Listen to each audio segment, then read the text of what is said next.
It's time for another DIY Network Yard Crashers quick tip.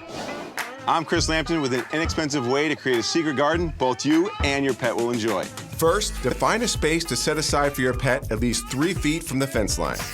Next, plant non-toxic plants to create a perimeter and shade. You can bury treats at varied levels for dogs that love to dig.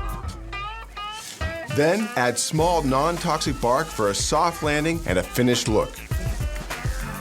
Keep your pet hydrated and cool by mixing beef bouillon with water and pouring the mixture over a bowl filled with your pet's favorite treats. Then simply freeze the treats inside of the water bowl. In just a short while, it's ready for your pet to enjoy. For the final touch, throw a dog bed in a shady area. That way, your pet has a place to relax.